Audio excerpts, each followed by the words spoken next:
Հարգելի խորհրդարանականներ, տիկնայք եւ պարոնայք, ինձ համար իհարկե շատ մեծ պատիվ է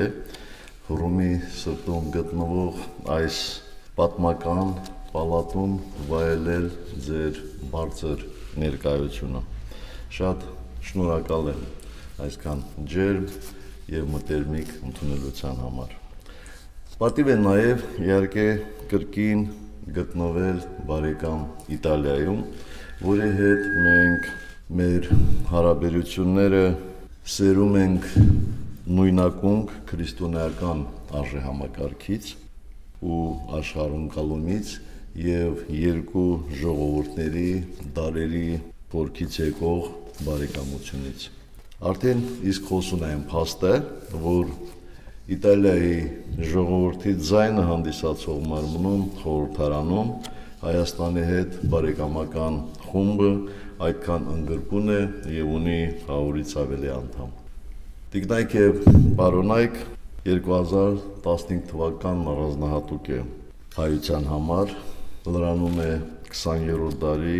առաջին ցեղասպանության հայոց մեծ եղևնի 100-րդ տարելիցը։ Դա առաջին, բայց ցավոք ոչ վերջին ցեղասպանությունն էր, որը հող նախապատրաստեց մարդկության դեմ գործվելիք հետագա հանցագործությունների, Հոլոկոստ, Ռուանդա, Կամբոջա, Սուդան։ Ընդամենը մի քանի օրից, ապրիլի 24-ին, աշխարհի հայերը միջազգային հանրության ներկայացուցիչների հետ միասին բարձրաձայն ոչ են ասելու բոլոր ցեղասպանություններին եւ բազում եկեղեցիների զանգեր են հնչելու Արգենտինայից մինչեւ Իտալիա, Ամերիկայի Միացյալ Նահանգներից մինչեւ Հայաստան։ Այդ օրը քույր եկեղեցիների զանգերն առանձնապես բարձր են հնչելու կամ գոնե մեզ այդպես է թվալու։ Այո, մենք չենք կարող փոխել անցյալը, բայց մենք կարող ենք եւ պարտավոր ենք կերտել նման հանցագործություններից զերծ ապագա։ Մենք պարտավորություն ունենք նրանց առաջ, ովքեր զոհ են գնացել այդ արհավիրքներին եւ նրանց առաջ,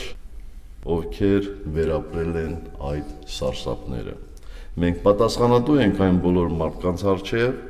ովքեր վտանգված են նույնիսկ մեր օրերում 21-րդ դարում։ Այս առումով մոտ 1 դար անցել այսօր արդիական ու տպավորիչ են Իտալիայի վարչապետ Լուիջի Լուցատիի խոսքերը, որ հեռավոր 1918 թվականին խոսելով Հայաստանի անկախության աջակցելու անհրաժեշտության մասին պնդում էր. ազգերի իրավունքներին օժանդակելու իտալական սկզբունքը հետևյալն է. սիրում ենք մենք մեր հայրենիքը, պաշտում ենք մեր ազգը, բայց տառապում ենք նաև այլ ազգերի հանդեպ անարդարության դեպքում։ Երբ անթույլատրելին դառնում է թույլատրելի, երբ անընդունելին ընդունվում է միջազգային հանրության կողմից, ծնունդ են առնում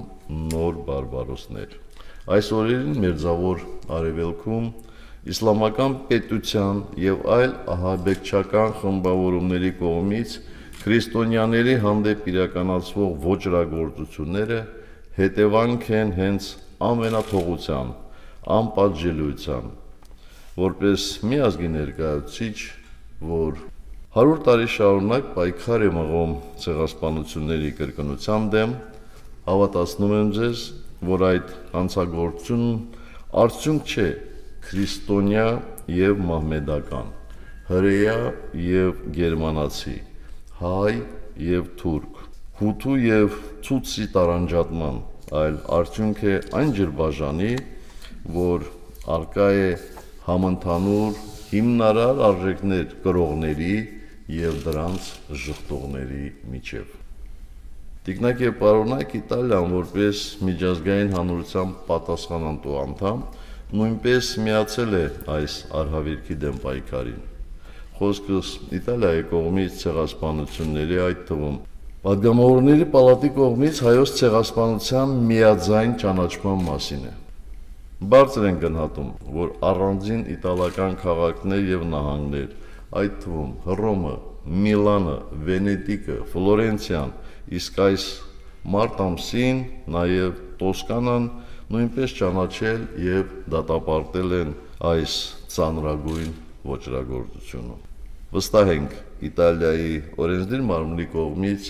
ցեղասպանությունների ժողովրդականությունը քրեականացնող օրինագծի ընդունմամբ մենք մեկ քայլ առաջ կշարժվենք այդ հանցագործությունների դեմ պայքարում։ Հարգելի բարեկամներ, հայտնի է, որ Հայաստանը հռոմեական ժողովրդի բարեկամ եւ դաշնակից է հռչակվել դեռևս Քրիստոսի ծնունդից առաջ։ Ցեղասպանությունից հետո Իտալիան ապաստան տալով մեր հայրենակիցներին արժանավորել կյանքի հոմանիշ դարձավ նրանց համար։ Դարերի ընթացքում հայ-իտալական հարաբերություններն էլ ավելի սերտացան եւ ընդլայնվեցին, իսկ Հայաստանի անկախությունից հետո ձեռք բերեցին նոր որակ եւ բովանդակություն։ Այսօր մենք ունենք հագեցած երկկողմ օրակարգ, քաղաքական ակտիվ երկխոսությունից մինչև համագործակցություն կրթության, մշակույթի, տնտեսության ու նաև ռազմական ոլորտներում։ Պարբերաբար իրականացվում են բարձրաստիճան այցեր, առկա է լայն պայմանաիրավական դաշտ։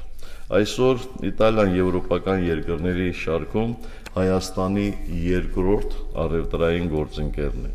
Այս ամենը անշուշտ վկայում է հայ-իտալական հարաբերությունների կարևոր նշանակության մասին։ Մեր հարաբերություններում կարևորագույն բաղադրիչ է խորհրդարանական համագործակցությունը։ Ուրախությամբ եմ արձանագրում, որ ինչպես Իտալիայի, այնպես էլ Հայաստանի օրենսդիր մարմիններում գործում են բարեկամական խմբեր։ Իմ անկեղծ ցանկությունն է, որ դուք ձեր հայ գործընկերների հետ ակտիվ երկխոսություն ծավալեք եւ այցեր կատարեք Հայաստան, ինչպես նաեւ Լեռնային Ղարաբաղ, հարստացնելով հայ-իտալական համագործակցության օրակարգը։ Իդեպ տարեստարի աճում է այն պատգամավորների թիվը, ովքեր եվրոպական երկրների խորհրդարաններից, Գերմանիայից, Շվեյցարիայից, Ֆրանսիայից, Մեծ Բրիտանիայից եւ Դանիայից եւ այլ երկրներից Արցախ են այցելում եւ տեղում ճիշտ տեղեկատվություն ստանում խնդրի մասին։ Կարծում եմ, սա պայմանավորված է նրանով, որ մեր եվրոպացի գործընկերները իրոք ցանկանում են օբյեկտիվ իրականությունն արտահայտող տեղեկատվություն ստանալ Լեռնային Ղարաբաղի խնդրի շուրջ, հատկապես որ Լեռնային Ղարաբաղի Հանրապետությունն արդեն իսկ կայացած իրողություն է, պետություն, որի զարգացման հիմքում անխախտ դրված են ժողովրդավարական արժեքներն ու մարդու իրավունքները։ Այս մասին արձանագրում են միջազգային կառույցները եւ սա միայն իմ գնահատականը չէ։ Օգտվելով առիթից մեկ անգամ եւս շնորհակալություն եմ հայտնում Իտալիայի կառավարությանը մեզ համար կենսական Լեռնային Ղարաբաղի խնդրում անկողմնակալ եւ հավասարակշիռ մոտեցման համար։ Ելույթ ունենալով մի քաղաքում, որը հիրավի քաղաքակրթության եւ ժողովրդավարության բնօրամն է, եւ մի երկրում, որ Եվրոպական միության առանցքային դերակատարներից է, չեմ կարող չանդրադառնալ նաեւ Հայաստան Եվրոպական միություն կապերին։ Մենք բնական գործընկերներ ենք, քանզի մեր գործընկերությունն առաջին հերթին հիմնված է արժեքների վրա։ Հայերն ու հայկական քաղաքակրթությունը եվրոպական քաղաքակրթության մասնիկ են, իսկ մեր պետությունը հանձնառու է առաջ մղելու այդ արժեքները։ Առաջիկայում արևելյան գործընկերության Ռիգայի գագաթնաժողովին ընդառաջ կձևավորվի Հայաստան-Եվրոպական միություն հարաբերությունները կանոնակարգող նոր իրավական հիմքը, որից հետո մեր հարաբերությունները կմտնեն նոր փուլ։ Միաժամանակ հանդիսանալու Եվրասիական տնտեսական միության անդամ եւ այդ կառույցում ունենալով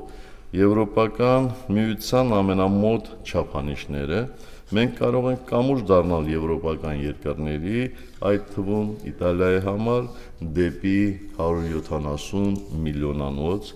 Եվրասիական տնտեսական միության շուկա։ Անհնար է մի քանի րոպեում անդրադառնալ երկկողմ բազմաբովանդակ կապերին, բայց որպես հայ-իտալական բարեկամության յուրահատուկ կամուրջ կցանկանայի առանձնացնել նաև Վենետիկի Սուրբ Ղազար կղզում 18-րդ դարից գործող Մխիթարյան միաբանությունը, որը Իտալիայի սրտում դարձել է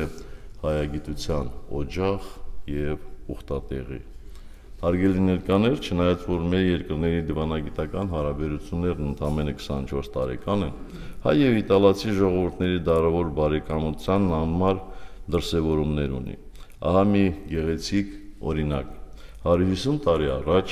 Ջուզեպպե Գարիբալդիի գլխավորությամբ Իտալիայի վերամիավորման և ազատության համար մղվող պայքարից ոգեշնչված հայ մեծ բանաստեղծ Միքայել Նալբանդյանը գրել է իտալացի աղջկա երգը, որը սիրվել է հայ ժողովրդի կողմից և այժմ ընկած է Հայաստանի պետականության խորհրդանիշներից մեկի մեր ազգային հիմնի հիմքում։ Համաձայնեք, որ սա շատ լավ և խորհրդանշական փաստ է։ Ուրեմն կեցցե հայ-իտալական բարեկամությունը և թող, որ այն շարունակի իր հաղթական վերելքը ի հարատևություն մեր փառավոր անցյալի և ապագայի ձեռքբերումների։ Շատ շնորհակալ եմ։